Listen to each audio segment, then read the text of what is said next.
27 లక్షల మంది విద్యార్థులకి ఒకటే సమయానికి వేడిగా అల్పాహారం అందించడం అంటే ఇది ఒక చారిత్రాత్మకమైనటువంటి నిర్ణయం.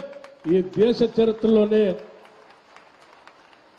సువర్ణాక్షరాలతో లిఖించదగినటువంటి అంశం. దేశమే కాదు ప్రపంచం కూడా వచ్చి చూడవలసినటువంటి అంశంగా నేను భావిస్తా ఉన్నా. ఏ రాష్ట్రంలో ఏ దేశంలో కూడా 27 లక్షల మంది విద్యార్థులకు ఒకటేసారి అల్పాహారం అందించేటువంటి ప్రభుత్వం, దేశం, రాష్ట్రం ఈ ప్రపంచంలో ఎక్కడా లేదు. అది కేవలం తెలంగాణ రాష్ట్రంలో జరుగుతాం. ఇలా నిర్ణయించినప్పుడు చాలా మంది అనుమానాలు వ్యక్తపరిచారు. ఇది సాధ్యమా అని. సంకల్పం ఉంటే మనం చేసే కార్యక్రమం మంచిదని భగవంతుడు కూడా భావిస్తే సాధ్యం కాని పని అంటూ ఏదీ లేదు. మనం చేసే ఈ కార్యక్రమం మంచి ఉన్నతమైనటువంటి కార్యక్రమం, బిడ్డల చదువు కోసం తృప్తిగా మనం అందించాలనుకున్నటువంటి కార్యక్రమం కాబట్టి తప్పనిసరిగా అన్ని వనరులు సమకూరుతాయి. మన సంకల్పం మంచిది కాబట్టి దీన్ని సాధించి తీరతామని చెప్పి రాష్ట్ర ముఖ్యమంత్రి రేవంత్ రెడ్డి గారు, నేను మా కేబినెట్ సహచరులు ఆలోచన చేసి ఈ సాధ్యం కాని అంశాన్ని సాధ్యం చేసి చూపిద్దామని చెప్పి ఈ కార్యక్రమాన్ని మొదలుపెట్టాం. మొదలుపెట్టినప్పుడు చాలా సందేహాలు ఉన్నాయి. ఏ స్కూల్లో వండుతారు, ఏ స్కూల్ నుంచి పంపిస్తారు, ఏ స్కూల్ నుంచి ఇన్ని లక్షల మందికి పంపించడానికి ఏర్పాటు అవుతుంది అని అంటే ఇవాళ చూశాము. అత్యంత పకడ్బందీగా హైజీనిక్ వాతావరణ పరిస్థితుల్లో పూర్తి మెకనైజ్డ్ వంట సామగ్రితో శుచి శుభ్రతతో ఈ సెంట్రలైజ్డ్ కిచెన్ ఇక్కడ ప్రారంభించి దాదాపు ఈ సెంట్రలైజ్డ్ కిచెన్ నుంచి 16 మండలాలలో ఉన్నటువంటి విద్యార్థులందరికీ ఇక్కడ నుంచే ఉదయం నీ పాఠశాల సమయం కల్లా వేడి వేడి అల్పాహారం ఇక్కడ నుంచి వాహనాలు బయలుదేరి ఆ పాఠశాలలో అందించే కార్యక్రమాన్ని జరుగుతా ఉంది. ఇది రాష్ట్ర వ్యాప్తంగా రాబోయే 3 మాసాల్లో, రాబోయే 3 నెలల్లో రాష్ట్ర వ్యాప్తంగా ఉన్నటువంటి అన్ని పాఠశాలలకి పంపించేటువంటి వ్యవస్థ, కిచెన్స్ నిర్మాణాలు పెద్ద ఎత్తున జరుగుతూ ఉన్నాయి. చివరికి మదిరిలో ఉన్నటువంటి కిచెన్ నిర్మాణం కూడా ఇది తాత్కాలికమైనటువంటి కిచెన్ మాత్రమే. పర్మనెంట్ కిచెన్ పూర్తి నిర్మాణ కార్యక్రమానికి సంబంధించిన శాంక్షన్ చేశాం, జరుగుతూ ఉంది. అప్పటి వరకు కూడా ఆగకూడదనేటువంటి ఆలోచనతోనే ఉన్న షెడ్ని బాగు చేపించి ఆ షెడ్లో కావలసిన వనరులు ఏర్పాటు చేపించి ఆ షెడ్కు కావలసినటువంటి విషయాలన్నింటినీ అందించి వడివడిగా పూర్తి చేసి దీన్ని ఈరోజు మనం అందించాం. మిగతా ప్రాంతాల్లో కూడా అన్ని చోట్ల శాంక్షన్ చేశాం, అన్ని చోట్ల ఈ కార్యక్రమం పెద్ద ఎత్తున సాగుతాం. నేను చాలా స్పష్టంగా చెప్పదలుచుకున్నాను, పాలనంటే అది ఒక హోదా కాదు. అధికారం అంటే పెత్తనం చలాయించడం కాదు. అధికారమన్నా పాలనన్నా ఉన్న వనరుల్ని పోగేసి ఆ రాష్ట్ర సమాజ హితం కోసం ఏ రకంగా మనం ప్రణాళిక చేయగలం, ఏ రకంగా వారి అభివృద్ధి కోసం మనం పునాదులు వేయగలమనే ఆలోచనతోనే ముందుకు పోవాలి. అలా పోయే క్రమంలోనే అందులో భాగంగానే ఈరోజు రాష్ట్ర వ్యాప్తంగా ఇల్లు లేనటువంటి పేదవాళ్ల కోసం, నిరుపేదల కోసం 5 లక్షల రూపాయలతో ఒక్కొక్క ఇందిరమ్మ ఇల్లు నిర్మాణ కార్యక్రమం జరుగుతూ ఉంటే ఆ నిర్మాణ కార్యక్రమం జరిగిన తర్వాత గృహప్రవేశానికి మనం వెళ్ళినప్పుడు ఆ పేదవాళ్ల కళ్ళల్లో ఆనందం, వాళ్ళకి సహకరించిన ఆ ప్రాంత ప్రజల ఆనందం చూస్తా ఉంటే ఇది కదా సరైనటువంటి పాలన అనేటువంటి అనుభూతి కలుగుతాం. మిత్రులారా, ఒక్కసారి ఆలోచన చేయండి. ఈ రాష్ట్ర ముఖ్యమంత్రి రేవంత్ రెడ్డి గారు కానీ భారీ బహిరంగ సభలతో అనేక ప్రాంతాల్లో ప్రజలతో మమేకమై ఆనాడు మీ అందరి ఆశీస్సులతో గెలిచిన నేను కాంగ్రెస్ పార్టీ నన్ను శాసనసభాపక్ష నాయకుడిగా చేస్తే ప్రతిపక్ష నాయకుడిగా రాష్ట్ర వ్యాప్తంగా నేను చేసినటువంటి పీపుల్స్ మార్చ్ పాదయాత్రలో భాగంగా ఆదిలాబాద్ నుంచి ఖమ్మం వరకు నడుచుకుంటూ వస్తున్నటువంటి క్రమంలో అనేక సంఘటనలు చూశాం. అనేక కుటుంబాల బాధలు, ఇతిహాసాలు, గాథలు విన్నాం. ఇల్లు లేని పేదవాళ్లు చెప్పిన బాధను విన్నాం. పంట పండించుకునే రైతన్నల ఘోష విన్నాం. పండించిన పంటని కొనుగోలు చేయలేక సరైన సమయానికి నిధులు ఇవ్వక ఇబ్బంది పడుతున్నారనేటువంటి వాళ్ళు చెప్పిన మాటలు విన్నాం. చదువుకునేటువంటి విద్యార్థుల పాఠశాలను చూశాం. మార్గ మధ్యలో అనేక మంది చిన్నారులు పాఠశాల దగ్గర తీసుకొని వెళ్ళి ఇది మా పాఠశాల దుస్థితి, దీనికి గదులు లేవు, తలుపులు లేవు, కిటికీలు లేవు, కూర్చోటానికి సరైన పరిస్థితులు లేవు, ఇది మా దుస్థితి, బాగు చేయండి అని పిల్లలు అడిగిన విధానాన్ని విన్నాం. చదువుకున్నటువంటి నిరుద్యోగ యువతి యువకులు ఉద్యోగాలు రాక అల్లాడుతూ వయసు మీద పడి ఉద్యోగాలు సంపాదించలేక తిరిగి ఇళ్లకు వెళ్లి తల్లిదండ్రులకు సమాధానం చెప్పుకోలేక ఉద్యోగాల ప్రయత్నంలో నగరాల్లో ఉండి తినటానికి తిండి లేక ఉండటానికి గదులు లేక తిరిగి ఇంటికి పోదామంటే ఏ ముఖం పెట్టుకొని తల్లిదండ్రులకి గ్రామానికి వెళ్లాలనేటువంటి బాధతో వాళ్ళు చెప్పినటువంటి బాధలు విన్నాం. ఆనాడే ఆలోచన చేశాం. వచ్చేది ఇందిరమ్మ ప్రభుత్వం, ఇందిరమ్మ రాజ్యం వచ్చిన తర్వాత తప్పనిసరిగా ప్రభుత్వంలో విధానపరమైన నిర్ణయాలు, ప్రజలకి జీవితాల్లో మార్పు వచ్చే నిర్ణయాలు, ఒక్క నిర్ణయంతో లక్షల మంది కోట్లాది మంది జీవితాల్లో మార్పు వచ్చేటట్టుగా నిర్ణయాలు చేసేటట్టుగా ఆ ప్రభుత్వంలో నిర్ణయాలు చేయాలి, చేస్తాం అని ఆనాడే అనుకున్నాం. అనుకున్నట్టుగానే ఈరోజు రాష్ట్ర వ్యాప్తంగా ఉన్నటువంటి లక్షలాది మంది పేదవాళ్లకు 4,50,000 ఇళ్లు ఒకటేసారి శాంక్షన్ చేసి 22,500 కోట్ల రూపాయల నిధులు శాంక్షన్ చేసి మొదటి సంవత్సరం ఈ రాష్ట్రంలో ఆ శాంక్షన్ చేసి ఇల్లు మొదలు పెడుతున్నప్పుడు ఆ రోజు కలిగినటువంటి తృప్తి ఏ రోజు కలగలేదు నా రాజకీయ జీవితంలో. ఈ రోజు మరొక్కసారి ప్రభుత్వ పాఠశాలలో చదువుకున్నటువంటి పేద బడుగు బలహీన వర్గాలకు సంబంధించిన పిల్లలు వాళ్ళందరికీ ఉదయం పూట అల్పాహారం ఏర్పాటు చేస్తాం. ఇంటర్మీడియట్ చదువుకున్నటువంటి విద్యార్థులకు మధ్యాహ్న భోజనం కూడా పెడతామని ఆనాడు చెప్పినట్టు మీదగా ఆనాడు బడ్జెట్లో ప్రవేశపెట్టే కాదు, ఈ రోజు ఆ కార్యక్రమాన్ని మొదలుపెట్టి ఆ పిల్లలతో కూర్చొని తింటున్నప్పుడు కలిగినటువంటి తృప్తి నాకు ఈ రాజకీయ జీవితంలో ఎప్పుడూ లేదు. ఈ రోజు నేను పొందినటువంటి అనుభూతి. రైతులు పంట పండిస్తే పండించినటువంటి పంటకు సంబంధించినటువంటి రైతు భరోసా కేవలం 9 రోజుల్లో 9,000 కోట్ల రూపాయలు లక్షల మంది రైతుల అకౌంట్లోకి డబ్బులు పంపించినప్పుడు కలిగినటువంటి ఆనందం ఏ రోజు నేను పొందలేదు. ఈరోజు రాష్ట్ర వ్యాప్తంగా దాదాపు సగం జనాభా పై ఉన్నటువంటి మహిళలందరికీ ఉచితంగా ఆర్టీసీ బస్సులో ఉచిత ప్రయాణం ఏర్పాటు చేసి ఆ మహిళలు తీసుకునే టికెట్లకు సంబంధించిన డబ్బుని లక్షల మంది మహిళల టికెట్ల డబ్బుని వారు కట్టే బదులు రాష్ట్ర ప్రభుత్వం నుంచి ఆర్థిక శాఖ నుంచి ఆర్టీసీకి ప్రతి నెల మేము పంపించినప్పుడు ఈ రాష్ట్ర మహిళల్ని మహాలక్ష్మిలాగా మనం గౌరవించుకొని వాళ్ళకి ఆదా చేస్తున్నందుకు పొందినటువంటి తృప్తి చాలా గొప్పగా ఉంది.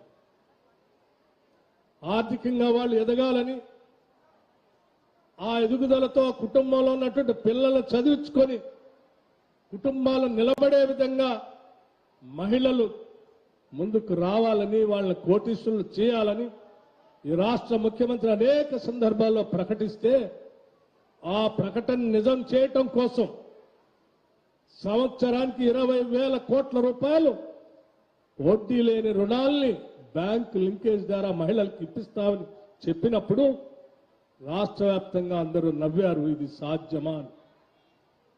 సాధ్యం చేసి చూపించాం. కేవలం 2.5 సంవత్సరాల్లో 67,000 కోట్ల రూపాయలు ఈ రాష్ట్రంలో ఉన్నటువంటి మహిళలకి బ్యాంకు లింకేజ్ ద్వారా రుణాలు ఇప్పించి 5 సంవత్సరాల్లో 1,00,000 కోట్లు దాటేటట్టుగా వాళ్ళకి బ్యాంకు లింకేజ్ ద్వారా మహిళలకి రుణాలు ఇప్పిస్తా ఉన్నాం. ఇది ఈ రాష్ట్ర ప్రభుత్వం పాలనా పరంగా ప్రజల పక్షాన తీసుకున్నటువంటి నిర్ణయం. రాష్ట్ర వ్యాప్తంగా ఉన్నటువంటి 1,15,00,000 కుటుంబాలకు ఆ ఇంట్లో దురదృష్టవశాత్తు ఎవరికైనా అనారోగ్యం గురైతే గతంలో చూశాం. రాష్ట్ర విభజన జరిగిన తర్వాత మన వనరులతో మనం బాగా బాగుపడవచ్చని ఆలోచన చేస్తే ఉన్న ఆరోగ్యశ్రీని కూడా ఎత్తేసి గాలికి వదిలేస్తే అనేక కుటుంబాలు వారికి ఉన్న భూమిని అమ్ముకొని, ఇంట్లో స్త్రీలు ఉంటే వాళ్ళ మెడల్లో ఉన్న పుస్తలు కూడా అమ్ముకొని వైద్యం చేపించుకొని వాళ్ళు పడినటువంటి బాధలు చూసిన తర్వాత ఇందిరమ్మ రాజ్యంలో తప్పనిసరిగా రాజీవ్ ఆరోగ్యశ్రీని మళ్ళీ ముందుకు తీసుకొని పోతాం. ఇది 5 లక్షలు కాదు, సంవత్సరానికి 10 లక్షల వరకు ఒక కుటుంబం వైద్యం చేపించుకునేటట్టుగా పథకాన్ని తీసుకొని వస్తామని చెప్పి దాన్ని మొదలుపెట్టి ఈరోజు రాష్ట్ర వ్యాప్తంగా అమలు చేస్తా ఉన్నాం. రాష్ట్ర వ్యాప్తంగా పర్యటనలో మనం ఇచ్చిన బియ్యం ఫేర్ ప్రైస్ షాప్ ద్వారా బియ్యాలు ఇస్తా ఉంటే ఆ బియ్యం తినలేక ఆ బియ్యాన్ని అక్కడికక్కడికే అమ్ముకొని పోయేటువంటి దృష్టాంతాల్ని అనేక గ్రామాల్లో చూశాం. కాదు కూడదు, రాష్ట్రంలో ఉన్నటువంటి ప్రతి కుటుంబం ఈ రాష్ట్రంలో సన్న బియ్యంతో భోజనం చేయాల్సిందే అని చెప్పి 1,15,00,000 కుటుంబాలు ఈ రాష్ట్రంలో ఉంటే 1,06,00,000 కుటుంబాలకి ఇవాళ సన్న బియ్యం ప్రతి కుటుంబానికి మనిషికి 6 కేజీల లెక్కగట్టి ప్రతి ఇంటికి పంపిస్తా ఉన్నాం. వాటితో పాటు ఈరోజు విద్యార్థుల గురించి ఆలోచన చేసి ఈ ఉదయం పూట అల్పాహారం ఏర్పాటు చేసే కార్యక్రమాన్ని నాంది పలికిపోతా ఉన్నాం. ఇప్పుడే పెద్దలు చెప్పారు, హరే కృష్ణ మిషన్ చాలా రుచిగా ఉండాలి, వేడిగా ఉండాలి, న్యూట్రిషియస్ గా ఉండాలి. పిల్లలు ఎవరు కూడా అరే ఇది బాగలేదనేటువంటి బాధ ఉండటానికి వీల్లేదనే దిశలో దీని క్వాలిటీ చెక్ చేసి కావలసిన మెనూ తయారు చేసి ఏ సమయానికి ఏ రోజు ఏది పెట్టాలో కూడా రాష్ట్ర వ్యాప్తంగా మెనూ తయారు చేసి ఆ అల్పాహారంతో పాటు పిల్లలు ఎదగటానికి కావలసినటువంటి ఒక గ్లాసు పాలు కూడా వారానికి 3 రోజులు పిల్లలకి ఒక గ్లాసు పాలు ఇచ్చే కార్యక్రమాన్ని పెట్టారు. మరో 3 రోజులు రాగి జావా, మరో 3 రోజులు ఒక గ్లాస్ ఇచ్చేటట్టుగా అల్పాహారంతో పాటు 3 రోజులు పాలు, 3 రోజులు జావా, మొత్తంగా 6 రోజులు కూడా చాలా మంది డాక్టర్లతో ఆలోచన చేసి పౌష్టిక ఆహారాన్ని మెనుగా తయారు చేసి అందిస్తా ఉన్నాం. చాలా మంది అనుకుంటూ ఉండొచ్చు ప్రభుత్వాలు ఫ్రీబీస్ అని. ఇది ఫ్రీబీస్ కాదు. ఎవరైనా ఉచితాలుగా ప్రభుత్వాలు పంచుతున్నాయని ఎవరైనా భావిస్తే వాళ్ళు మిడిమిడి జ్ఞానంతో మాట్లాడుతున్నట్టుగానే మనం భావించాలి. మనం ఈరోజు దేని మీద పెట్టుబడి పెట్టినా, పరిశ్రమల మీద కానీ, డ్యామ్స్ మీద కానీ, లేకపోతే ఇన్ఫ్రాస్ట్రక్చర్ మీద కానీ మీద పెట్టుబడి పెట్టినా ఆ పెట్టుబడి తర్వాత రాష్ట్రానికి స్థూల ఆదాయ ఉత్పత్తి పెంచుకోవటం కోసమే మనం పెట్టుబడి పెడతాం. ఆ పెట్టుబడే ఈ రాష్ట్ర అభివృద్ధికి మార్గదర్శకాలుగా మారతాయి.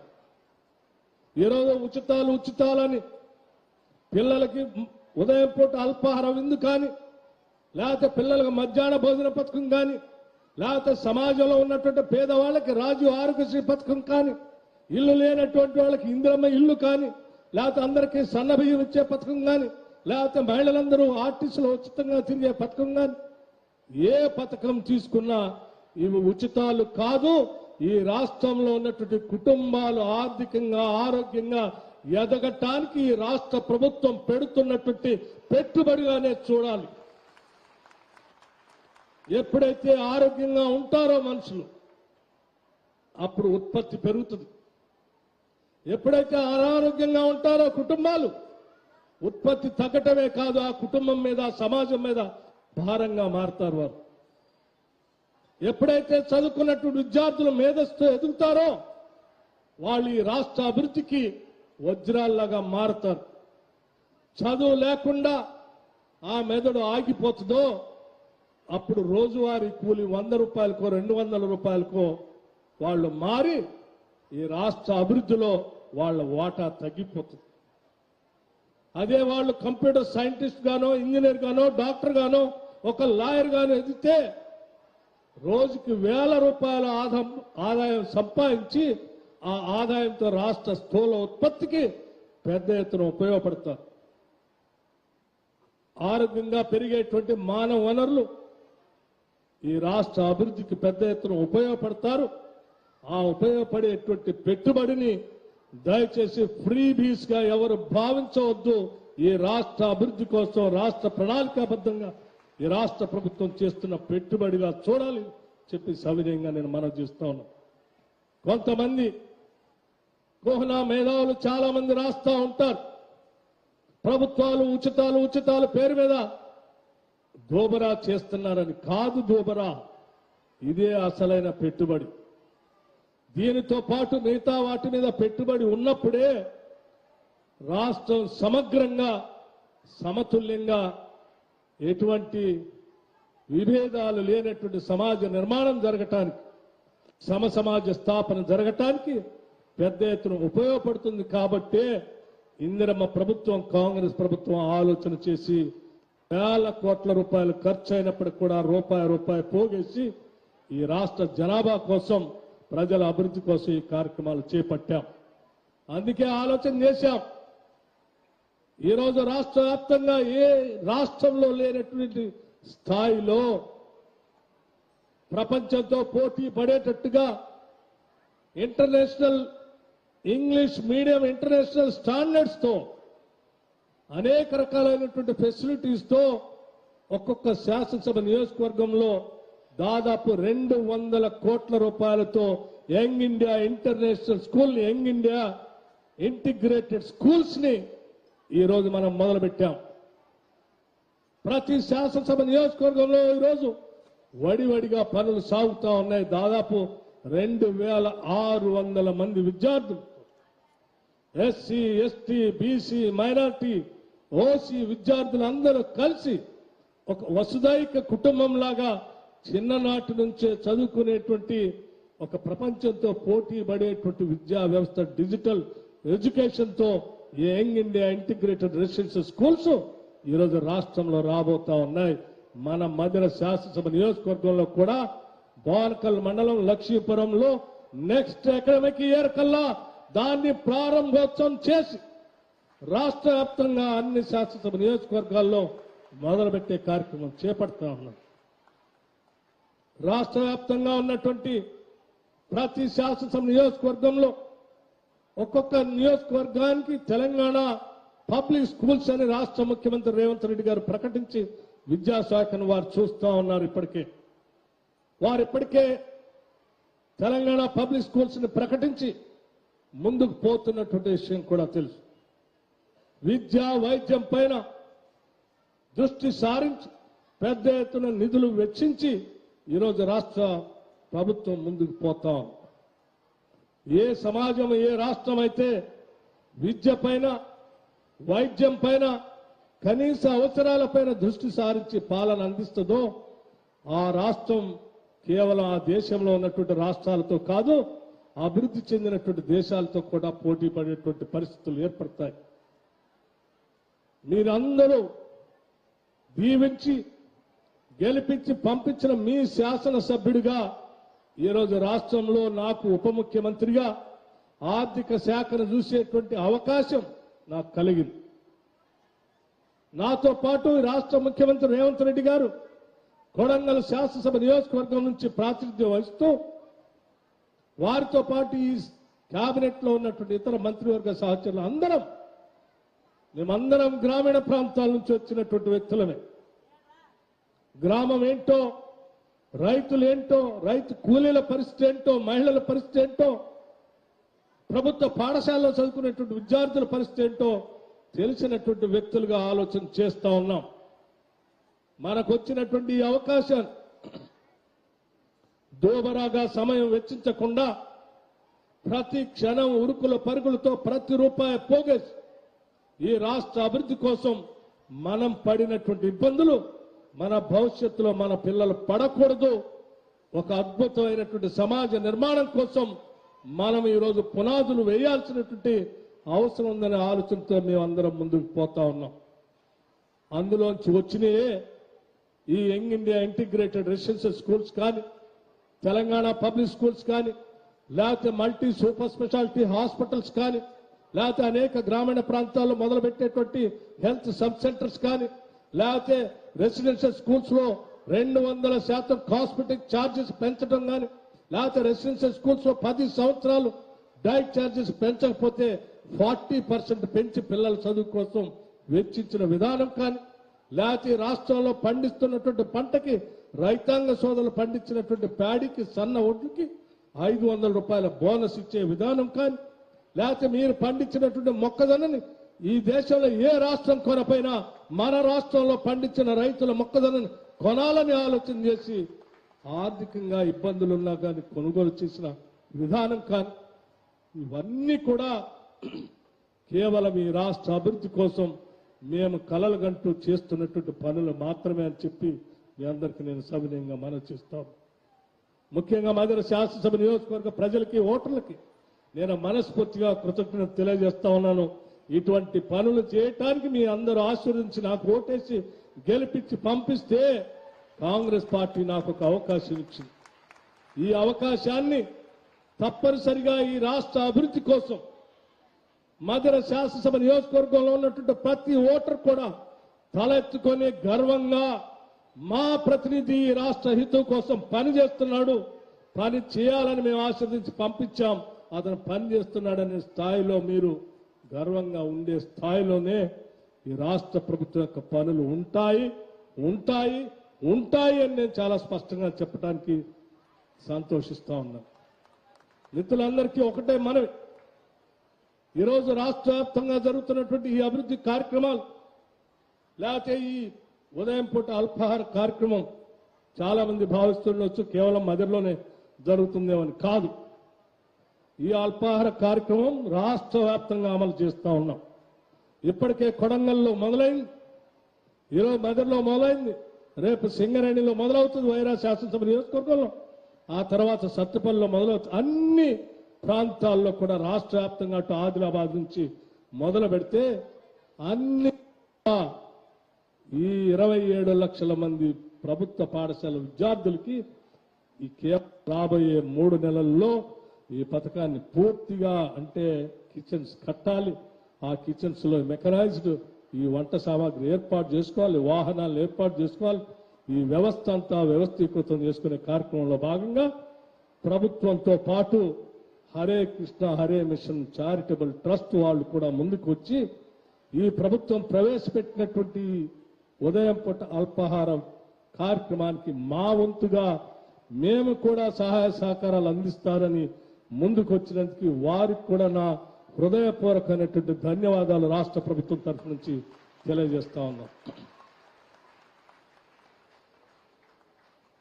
ఇవాళ చాలా చోట్ల మనం అక్కడక్కడ ఉంటూ ఉంటాం, అక్కడ ఫుడ్ పాయిజన్ అయింది, లేకపోతే అక్కడ వంట సరిగ్గా లేదు, లేకపోతే ఇక్కడ కూరగాయలు సరిగ్గా కడగలేదు.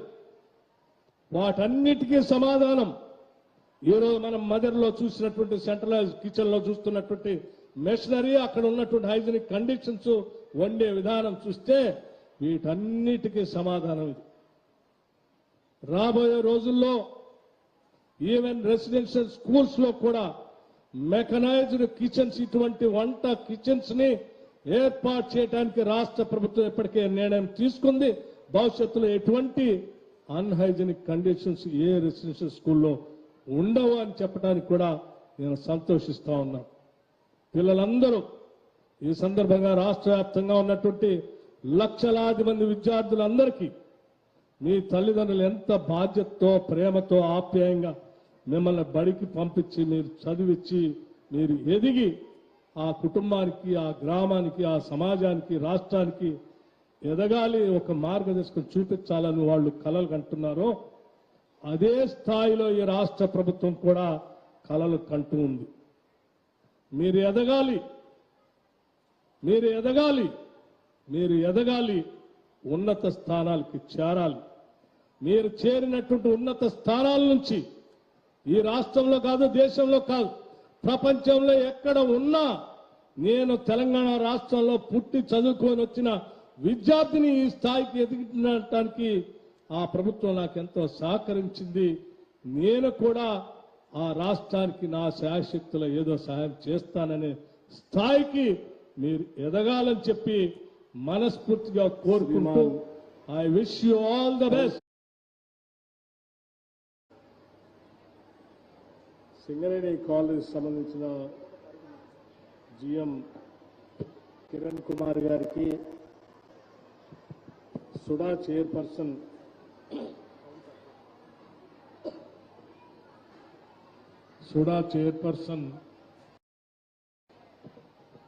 శ్రీ దుర్గా ప్రసాద్ గారికి, రాష్ట్ర గిడ్డంగుల సంస్థల చైర్మన్ శ్రీ రాయల్ నాగేశ్వరరావు గారికి, agriculture market committee chairman Madhira Shri Narasimharao గారికి, మున్సిపల్ చైర్పర్సన్ మధిర సామినేని సుజాత గారికి, అట్లాగే municipal vice chairman Kona Dhanikumar గారికి,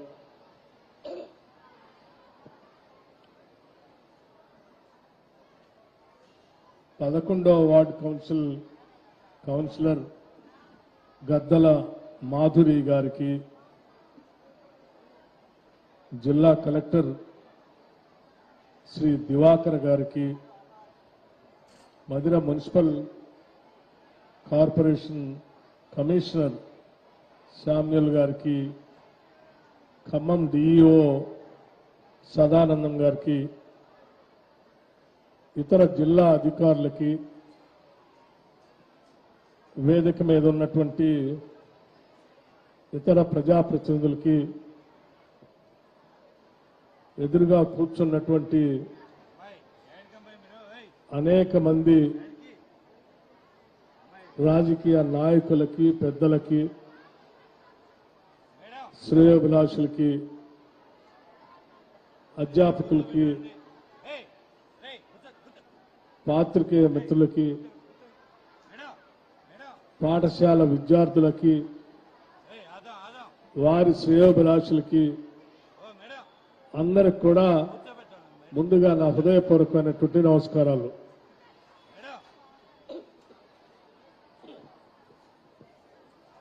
ఈరోజు రాష్ట్ర వ్యాప్తంగా అన్ని ప్రభుత్వ పాఠశాలల్లో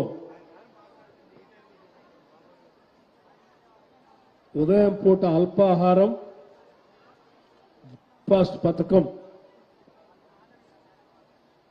ఈ బడ్జెట్ సమావేశాల్లో ప్రవేశపెట్టి రాష్ట్ర వ్యాప్తంగా ఈ పథకాన్ని అమలు చేస్తామని చెప్పినటువంటి సందర్భం కూడా మీ అందరికీ తెలిసింది. గౌరవ ముఖ్యమంత్రి శ్రీ రేవంత్ రెడ్డి గారు కాంగ్రెస్ ప్రభుత్వం ప్రజాప్రభుత్వంలో ఉన్నటువంటి కేబినెట్ సహచర మిత్రులందరూ మన ప్రజాప్రభుత్వంలో ఇందిరమ్మ రాజ్యంలో ఈ రాష్ట్రంలో పుట్టినటువంటి ఏ బిడ్డ కూడా